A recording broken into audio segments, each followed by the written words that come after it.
My mind was blown and it's too good to be true. It's too good to be true. My CPA would have told me about it. My commercial broker would have told me about it. No, we didn't know about it at Marcus and Millichap until 10 years ago, and now we know it.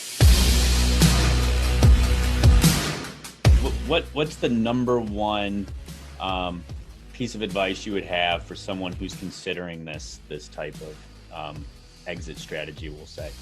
Yeah, so I'd say be early and connect with us and just clarify your vision for what you want your wealth plan to be. And that's just not just your wealth, but that's your time and your energy. That's where do you think the market's at? Like, do you think it's a buyer's market, right? Do you think it's a good time to buy? Do you think it's a good time to be in debt? And if so, just keep buying real estate right now. But if you think it's not, and perhaps you want to wait on the sidelines and have some liquidity, get out of debt and wait for what we call a deal to hit you over the head, then that's why you would use the Deferred Sales Trust, regardless if you're a baby boomer or if you're a professional. But essentially, if you connect with us, we're going to help you map out a wealth plan. And as part of that wealth plan, we're going to write a line down the middle of a piece of page, and we're going to say, continue as you are with a 1031 exchange, or continue as you are with a Deferred Sales Trust, or a mixture of both. And we're looking at all of the pros and cons side by side, and then let you decide what's best for you. And one of those, for example, is the estate tax. We're doing a deal right now, John, for a couple out of San Francisco. They're worth over 125 million, and they've been able to move 25 million outside of their taxable estate through estate planning. But that other 100 million is stuck in there. Well, guess what? If you continue with 1031 exchanges, you can't move it outside the taxable estate. I mean, you can do some family limited partnerships and you can do some gifting along the way, but it takes a long time and they can't get it out fast enough. Well, the intent is to get it out quickly, and the challenge is the 1031 doesn't give that to you. But the solution is the Deferred Sales Trust. And one single day and one single transaction, we can move all of the funds outside of the taxable estate. So let's give the ramifications of that. So if you're worth $22 million or more and married, or 11 million and you're single, anything above and beyond that's going to be hit with a 40% death tax, okay? It's known as the estate tax. By the way, it has nothing to do with the stepped up basis. Most people think, well, if I just get a stepped up basis, I die and I can walk away capital gains tax free.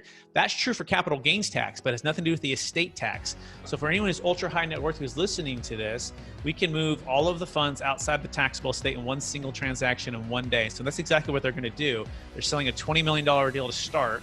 They're going to move it all outside the taxable estate, and now they're going to save $8 million for their estate. What does that mean they can do? Well, they can give more to charity if they want to. They can give more to their causes they believe in. The why behind what we're doing is to keep the funds and the taxes and the equity inside of our families, our friends, our clients, rather than giving it to a government who wastes it away about that quick, okay?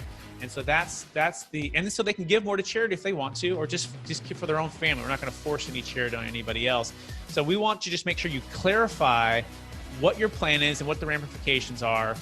Also with the new depreciation schedule, staying in debt, having all that risk.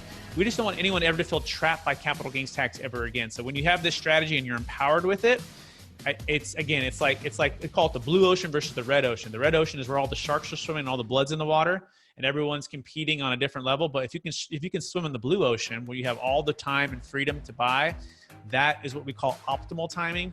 And that, we believe, is the single best way for you to create and preserve more wealth. And I can maybe leave you with one last story. We call this the Monday morning quarterback. And I guess this hits on the sports theme too. In 2006, it's the most prolific Deferred Sales Trust client story I think we know of. He sold at the peak, okay? And this gentleman's worth over $350 million. And he sold at the peak. And he's a commercial real estate genius, expert. He's just made a ton of money in commercial real estate. And he moved his funds into the Deferred Sales Trust. And 5 years later, that same property he sold, John, was foreclosed on. And guess who the bank called first? They called him and they said, hey, you know that property you sold 5 years ago? Yeah, well, we just foreclosed on it. Would you like to buy it? He said, maybe. What's the price? They said, how about 40% less than what you sold it for? Okay, it sounds like a good deal. So he bought it back through his Deferred Sales Trust, all tax deferred, at 60 cents on the dollar. He played the Monday morning quarterback. He dropped back, he timed it perfect, and he sold high and bought low. And guess what? He got a brand new depreciation schedule on that.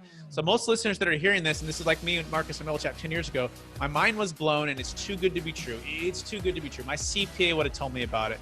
My commercial broker would have told me about it. No, we didn't know about it at Marcus and Millichap until 10 years ago, and now we know it. And now we know how to execute it. And so that's what we want to empower you with, to have optimal timing. and to create a wealth plan that truly is transformational versus just transactional. I love it, Brett.